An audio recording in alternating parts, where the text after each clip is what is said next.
Harry and the little cloud went into the hat, and together with Mr. Brolly looked for a spell to make a hat the right size. There was no such spell to be found. There was a spell entitled How to Make a Really Good Thunderstorm.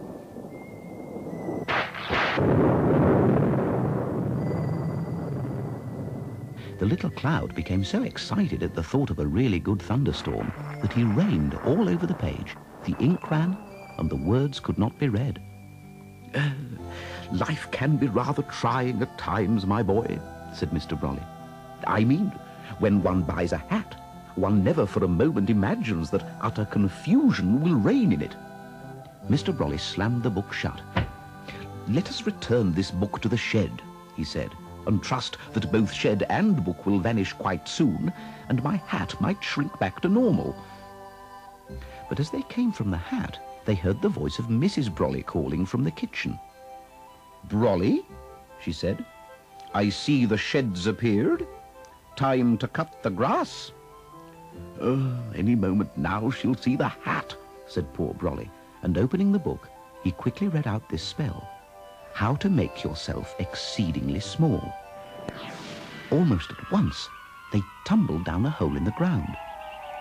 They landed with a bump on the soft earth, and for a moment lay still until they had caught their breath.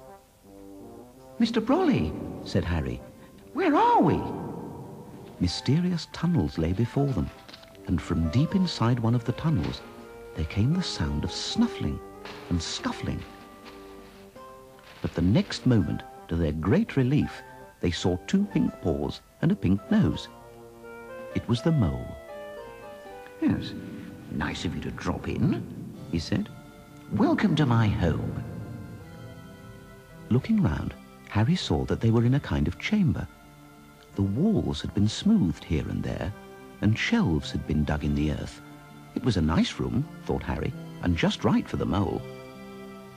Mole himself was gazing happily at the little cloud. We don't get much actual weather down here, he said. Do you think you could do a small storm, just for me? The little cloud was very pleased at this, and rumbled as loudly as he could.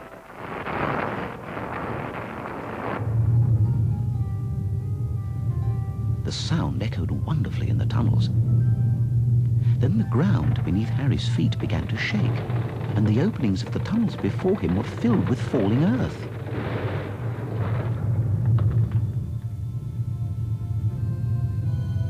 Mr. Brolly, we're trapped, he said, and he began to cry. Don't worry, said the mole. I'll soon dig you out. Tunnelling is what moles do best, you know. Mole sang as he worked.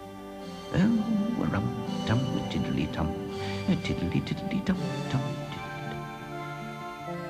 The next moment, the chamber was lit by a sparkling thunderbolt, and in the sudden light, everyone looked at one another and blinked.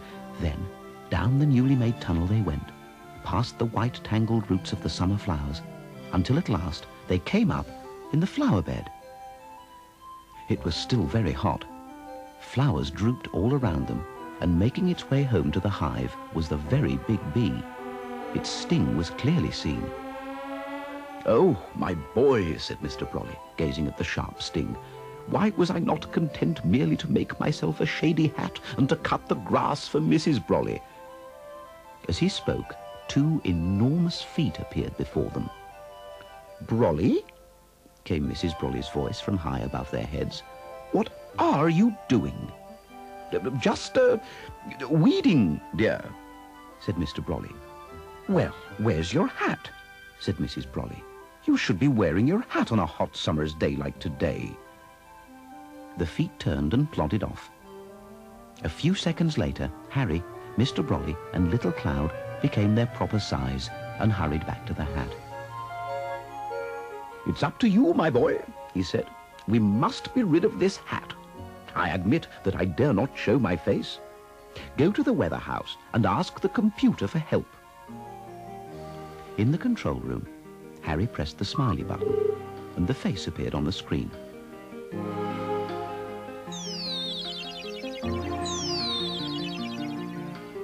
Hello, it said. How can I help? Harry told the computer about the trouble with the spell book. "Won't you do anything to help?" he asked. But the computer just hummed quietly to itself. Sadly, Harry made his way back to where Mr. Brolly sat in the doorway of the summer house hat. "Quick, my boy," said Mr. Brolly. "Let's get the book back to the shed while there's still time." For they both felt that if only they could rid themselves of the book, the hat would return to its normal size. But as they reached the red door, the shed vanished. The next moment, the storm broke above their heads. Thunder rolled and lightning flashed, and the garden was drenched with rain. When at last the storm died down, there came the sound of Mrs. Brolly's voice from the kitchen. "Brolly," she said, "you still haven't cut the grass? And why have you left your hat lying on the lawn?" Harry picked up the hat from the long wet grass. When he turned again, he found Mr. and Mrs. Brolly sitting side by side on the step of the porch. From the open kitchen door came the warm, spicy smell of a newly baked cake. But when he looked in at the kitchen door, he saw the cake standing already iced on the table. It was exactly like the weather house, but when Harry went towards it, it grew bigger. Then the garden appeared around it, with spun sugar spider webs hanging between the trees. "Mrs. Brolly," called Harry, "what is this place?" And her voice came back to him down the sugar garden path. "It's the midsummer cake. It's the midsummer spell. It's all spells for a midsummer's day, my dear." Harry awoke in his bed. It was early morning, and already the day was warm. "It's going to be lovely, Mrs. Brolly," said Harry. But Mrs. Brolly just stood at the weather house door, a small, still figure, holding a wooden spoon.